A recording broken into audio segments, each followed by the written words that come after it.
Hello everyone, and welcome to week 3 of The Artist's Way in my bullet journal. The Artist's Way is basically a 12-week course in discovering and recovering your creative self, and I am documenting my progress in a bullet journal. Week 3 was really interesting to me. I loved the exercises in The Artist's Way, but I had a really hard time picking a theme for the bullet journal.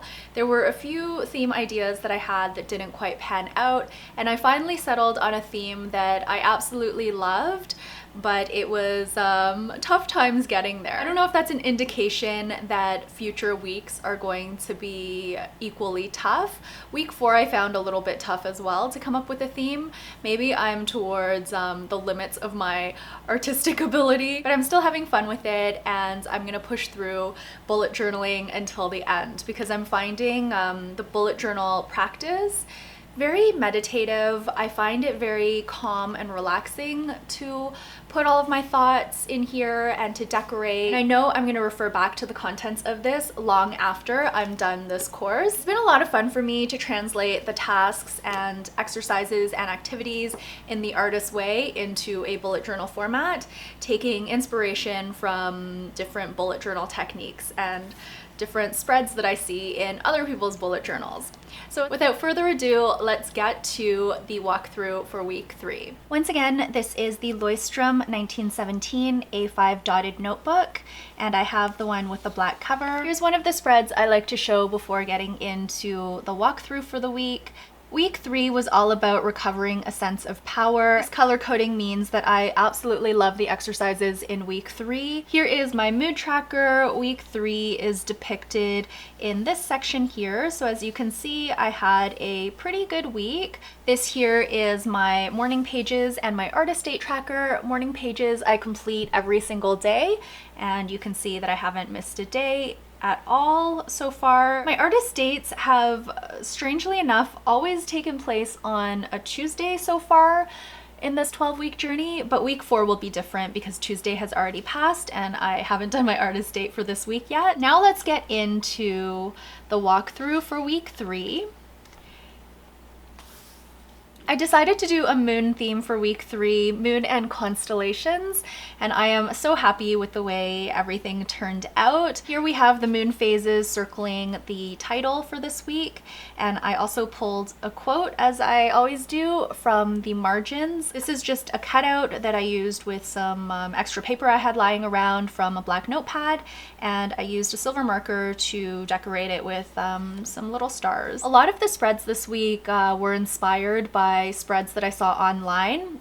I don't know the originator of this spread. It could have been Amanda Rach Lee. That's where I saw this spread, but there are a lot of different variations of this spread online. I just use Google Images. I found that my creativity was a little bit stuck this week in terms of the bullet journal, whereas in the first 2 weeks I really just made up the spreads using my own imagination, and I didn't really refer to a lot that was online. But on week 3 I did. I had to refer to a lot of inspiration spreads to create my own. Here I've outlined the key concepts, and I decided to do constellations to depict this, and I'm so happy with the way this turned out. At first this page was a jumbled mess. I had to redo this page in pencil, I think 3 times before I landed here, but I'm really happy with the simplicity and the constellations. Each constellation represents one key concept in this chapter. So we've got synchronicity up top, which is basically the universe lining up in a way that's kind of like perfect for what you needed. That's the overall concept, and I have that depicted with this, I guess this would be the Big Dipper. And then we have this constellation here, and these are all real constellations that I found online, but I don't know the names of all of them. This one here represents shame, and that was a key concept in this chapter, just about where shame comes from and to differentiate between criticism, which can help you, and criticism, which is meant to shame you. Then we have the concept of anger, which I found was really interesting. Anger is something that I've struggled a lot with in the past, and since leaving my full-time job, I haven't really felt it as much, but it still does, of course, crop up every now and then because I am a human being who does get angry from time to time. But this chapter really focuses on using anger as a tool to point you in the right direction. It basically tells you where you need to go, because the things that you get angry at, there's something about those situations that isn't working for you. So that I found was a really interesting concept. My favorite constellation in terms of the concepts is growth. Actually, I love synchronicity too. I loved everything about what I learned this week. This week, I learned to think of growth as something that occurs in spurts, to think of dormancy as resting, and that there's a difference between laziness and idleness, which is something I heard in a podcast actually that related very well to what I learned in the Artist Way this week. I learned that it can be very beneficial to experiment with solitude, which is something that I knew intuitively, but it was nice to have that reaffirmed in written form. Easy does it, and practice being kind to yourself. Those are all aspects of growth that I wanted to remember. And then this week's tasks, you can see how much I love the tasks because I actually did them all this week. I had a personal goal to do half the tasks in each week, but I ended up doing all of them. It's funny because as I was reading the tasks, none of them really jumped out at me. I mean, there were a few things that I was like, oh yeah, I'm pretty excited to do that. But then when I went through them, I just found them very interesting and very inspiring. So let's move into Rules of the Road, which is not one of the exercises. It's just something I wanted to remember going forward. And these are the rules of the road when dealing with criticism. So here I have the 9 points laid out from the book in the middle of this constellation, which happens to be Gemini, which is my sun sign and my ascendant. This was the first exercise which I pulled from the body of the chapter. This wasn't listed in the tasks at the end of the chapter, but rather within the body of text that describes the key concepts of the chapter. So this exercise is called detective work, and you basically have to complete sentences. So these are kind of like mini writing prompts. For example, my favorite childhood toy was ... My favorite childhood game was ... and so on and so forth. There were 20 of these statements or prompts that you could fill out. And then at the bottom here, I just tore a piece of that same paper from the black notepad, and I added a quote that I found in chapter 3. I love this like ripped paper look. The only color that I included in this week were these cutouts, and I'll talk about those in a little bit. But this whole spread has to do with childhood. So these are my childhood rooms, and these are some childhood memories. And these are a bunch of different exercises that were on the task list. I realized here that I had a lot of childhood rooms. I described them in 4 sections, and this led up to age 18. This covered from grade 1 to grade 12. So prior to grade 1, I actually lived in different places as well, but I don't remember any of them. And then of course, after grade 12, when I started university, I moved out and I started my adult life independently, still of course keeping close contact with my family. That was what I considered to be the end of my childhood rooms stage, even though I lived in a few of these rooms when I was a teenager. This was a really eye-opening experience because from grades 1 to 3, I lived in at least 2 different rooms. Then in grade 4, I lived in California. Then from grades 5 to 9, I lived in at least 2 or 3 different rooms, which I can't remember.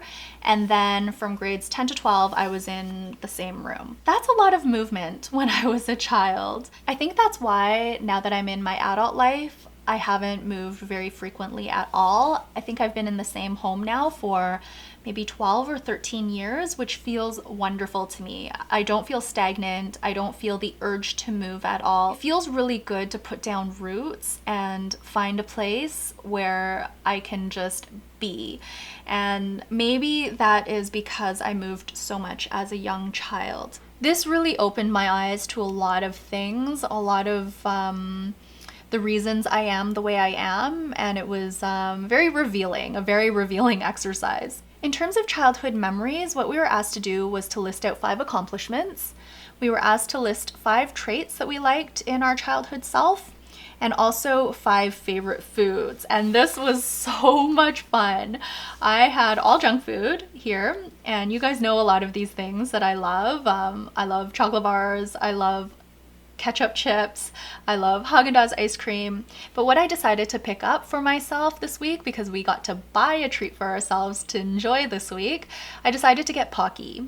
Pocky is something that I've eaten kind of like throughout my life, but I remember it from when I was a child. I used to watch films with my dad in Chinese movie theaters, and he would give me $5 or whatever to purchase a snack, and very often I would buy Pocky. I wouldn't buy chocolate and strawberry, I would choose one or the other, and I would enjoy the snack so much.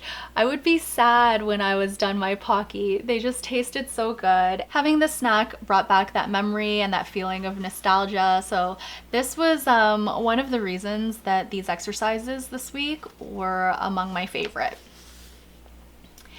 Here is what I put together during my artist date. This doesn't involve any of the exercises, but I wanted to research moon phases and the lunar calendar as part of my artist date. So these were the spreads that I built, again inspired by spreads that I saw online. This is a description of the moon phases, going from new moon to full moon and then back again. New moon symbolizes new beginnings, so it's great to plan your year according to the new moon. You can start a new project when the new moon is scheduled to arrive. There's a lot of interesting kind of like spirituality around moon phases, and it's something that I want to incorporate more into my life to see if it has an impact on my energy levels, on my motivation, etc., etc. I have the 2020 Chinese holidays on this side here. I thought this would be a good way to keep track of the holidays in the Chinese lunar calendar. For example, today, the day I'm filming this video, is June 25th, which is the Dragon Boat Festival Day. The lunar calendar is on this side, so this is basically how I will map out my time according to the new moon if I choose to do so. We're on June 25th right now, so the new moon has already happened, and we're in between the new moon and the first quarter moon. So we're in this cycle of the waxing crescent moon, which is when we should be setting our intentions. I thought this would be a handy tool for me to reference going forward if I want to experiment with planning according to moon phases. So this had to do with the people in my life, and this had a more positive slant to it, so I didn't mind writing down names. I really wanted to avoid writing down names that I associate with negativity, so I did end up writing names on this page, but I have them behind these little moon doors. So the names are underneath the doors, and I won't be showing them in this video, but these are doors that open and close. In the people I admire, I pulled out traits that I want to cultivate further in myself. So these include humility and authenticity in self-expression, quiet confidence, drive and determination towards clear goals, etc., etc. And these are all of the traits that I see in the people that I listed that I admire. We were asked to list 5 people we admire and 5 people we secretly admire, but I didn't really have a distinction there, so I just listed 10 people that I admire. In terms of the people who have passed, we were asked to call out traits to look for in friendships. We were asked to name 5 people who have passed who we would have wanted to meet, and 5 people who have passed who we would have wanted to spend a little bit of time with. So again, I didn't really distinguish between the two, so I just wrote down 10 names of people who inspire me who have passed. I did include one living person, and that is the Dalai Lama. From these people, we were asked to pull out traits to look for in friendships. So I've got things like willingness to listen, learn, and grow through meaningful conversations, passionate about ideas and follow through, etc., etc. On this side, I named 3 nurturing friends, and I called out one characteristic from each of these people. These are characteristics that I both admire, that inspire me, and that benefit me because of the way I'm treated. Got a quote up here in another one of these slips of paper that I tore off of the notepad. And then I've got some reflections here about things that I should admire versus things that I actually do admire. This is the last exercise. It's called Habits to Change, and I named 3 obvious rotten habits that I have, 3 subtle foes, and what the payoff is of continuing the rotten habits, and what use the subtle foes have in my life. By reflecting on things that you want to change and seeing what purpose they serve, if they remain in place, I think that gives you the power to change them. And this week was all about recovering your sense of power, and I think this exercise really helped with that. This page is a page that I decided to put in here after I did the childhood rooms exercise.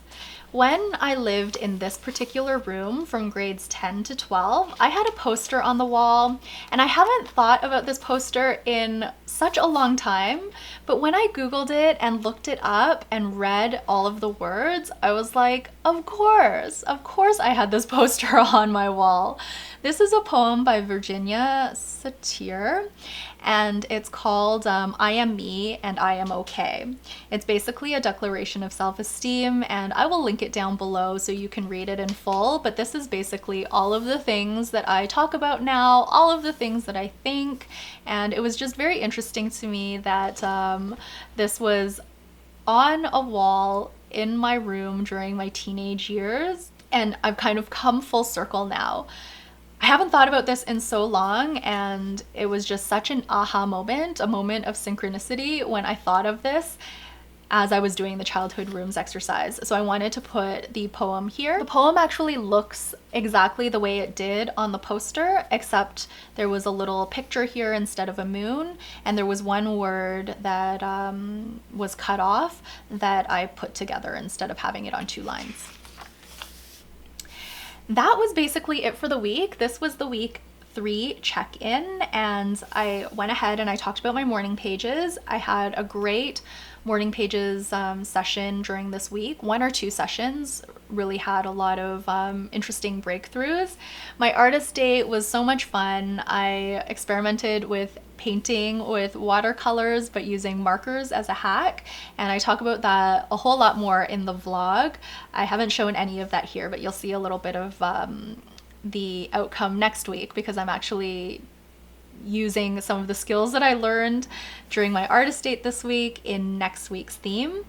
I also researched moon phases and the lunar calendar, and you saw the spreads that related to that research. Starting in this week's check-in, we were asked to name moments of synchronicity. So I've got a few here. Things that happened during the week that really felt like they happened for a reason, and the universe was aligned in those moments. I listed here some issues significant to recovery. Here I tried to tie in the exercises to recovering a sense of power. I think when we look back and we reflect and we see how much we've changed over the years, but at the same time how much we've stayed the same, we start looking at where some of our ideas come from, some of our behaviors, where they may have started. I think there's really a sense of returning to your own power in that way, because you do see that you have the power to change. So that was basically what I talked about here. And then finally, I reflected on an exercise called the Inner Compass exercise.